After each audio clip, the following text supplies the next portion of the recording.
This is a limited series powered by the WRKdefined podcast network. What is going on? This is Ryan Leary from WRKdefined. Have you ever wondered what really goes down behind the cubicles? This is Workplace Misconduct, the limited series based on Fama's 9 to 5 Nightmares podcast, where workplace misconduct gets unpacked. Raw stories, real consequences, and frankly, lessons we all need to hear. This series is brought to you by Fama, helping companies screen for misconduct before it's a headline. Check them out at fama.io.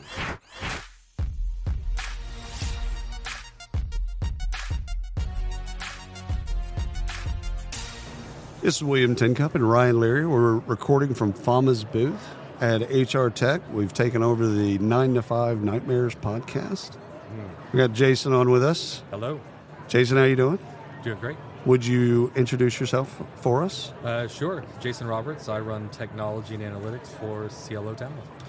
And we've also got Nicole on, his actual podcast that we're taking over. So why don't we start with the story, any type of, again, nightmare story of candidates or employees. What do you got? Okay, so this is early agency days for me. Right. My favorite candidate story.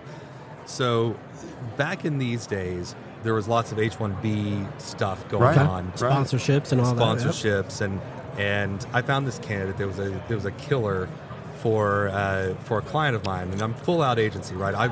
I make money if this guy gets the job. Right. All right. So we got to clarify here, because we're talking misconduct. Killer as in like killer? No. He's okay.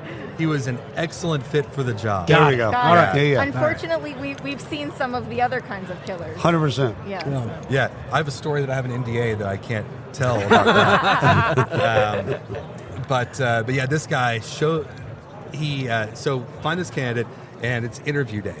And we've done all this arranging. We're flying him from India. Okay. He flies from India to do this interview. And I've got a giant commission riding on this, like bigger than anything I've ever seen in my life. I'm relatively new to recruiting. So he lands, and he's a developer in a thing that we can't find at the time. And we show up. He shows up. I pick him up from the airport because that's what you do. And the guy is wearing like his kid brother's suit. Like there's high waters that are literally over his ankles at the time. Boy. Yep. And like his arms are sticking out of his jacket by a good amount. He's a mess. And he's wearing, the shoes he chose for this is Timberland boots. Oh, man.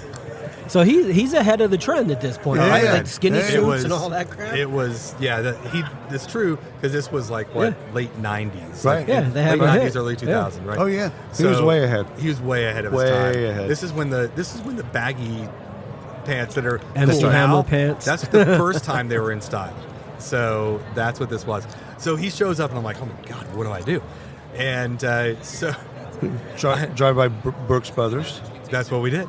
But remember, I'm a brand new recruiter, and I'm broke. I don't have any money. Right. No. So I couldn't buy him shoes. So I drive up, and I told, I actually went to the tuxedo shop, like the Al's formal wear. And I was like, guys, do you have anything I can rent on the cheap? I'll get it back to you today. Right. And just let me pay dry cleaning. And they felt so bad for me. They let me borrow, Al's formal wear, let me borrow a suit, and didn't end up charging me. They charged a deposit and gave it back. I had to pay for cleaning, I think. Right. So we got him changed, but we still didn't have shoes, and they didn't do shoes. So he took my shoes. And I bought him socks. Like they don't do socks in the rental place. Right. So I bought him socks, and he took my shoes. And the rental place only had tuxedo shirts, so he had my shirt on. Oh my goodness! I literally get the guy the shirt off my back. He goes in the interview, nails it. Ended up being the biggest deal I ever did in that space. But it was just insane. He just didn't know. He didn't have anybody in his life that would tell him any better. Right. So I had to do something weird for him. In India, that would have been normal. Like no big deal. No one even thought different about it. He would have been fine. Right. Yeah. So let's deal with the kind of what we would have done differently. Now knowing what we know, A little bit of coaching. what would you have done to mitigate? Well, today, Yes. I would have done like a video call, show me what you're wearing before you get on a plane. Right. That's what I would have done today. Right. Get dressed, show me the thing. We're going to do a pre-interview interview, then pack that bad boy up and get over here. Right. Yeah. That's, again, it's managing expectations, right? So the expectations of the people that are hiring, the expectations of the candidates, like, let's make sure we get these things closer to one another. I love it. You, Nicole, you're sitting on thousands of stories. I am. So give us one that you Okay. haven't given before. Yeah, that's fine. I knew. I've been thinking about this. Okay. All right, so this happened to somebody I actually know. Oh, I like it already. So they used to work in a bakery, and they CEO or like a owner of the shop, and his wife co-owned it, and the wife was HR. Oh, So you already know this is going to be fantastic. The owner had a bit of like an anger problem, and at one point he put his hands and was like choking one of the employees. okay. And We're going to go because- there. Yeah, because the guy's wife is HR. Yeah. Who do you tell? Right. Where does that employee go? Right. Quit. Yep. So that's exactly what happened. Yeah, that's horrible for Yeah. a number of reasons. Again, having HR being someone that you're associated with, that's Right. it's that's separation of church and state. Yep. That's and, easy. And a ton of people left after that because Yeah. who wants to know that the boss can do that? Yeah. Well, how big was the company? 20 employees, Okay, well, yeah, maybe. That's a thing. front of house, back of house, baking. Right. Well, like in my little comic shop, it's like me and there's like one other person that background. I own a comic shop. It's not my day job, but you know, it just is a thing. There's one full-time person and 4 part-time people. If somebody got upset, like, what do you do? I don't know. In Yeah. a small company, it's They just come complain to you. Yeah. well, they do. They do that. Yes, they do.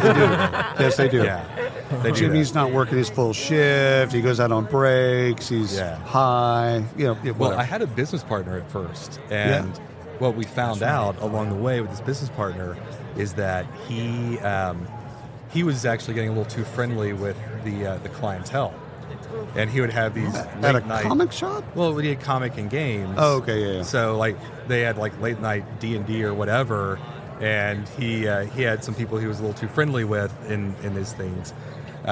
So we found out about that is a Google review. So somebody puts a Google review up, and that pops. Oh, It's still my out. God. It's still Yeah. out there today, and Because you can't get it down. you can't get it down. But you know what we did is we just put the response in and said, "Okay, so sorry this was your experience. Yeah. Here's what happened with this guy. He's not here anymore. No longer Yeah. with us. Yeah, No but longer with I had us. to dissolve the partnership as a result of it in the end. Wow. Oh, my God. I guess that's a better bad story. That's That another. is a better bad story. Yeah. You should have led with that one. I should have led with that You one. buried the Sorry. lead. Yeah. You buried the lead. That's hilarious. Well, thank you both for being on the show. Yeah. Thank you for being here at HR Tech. And that's it.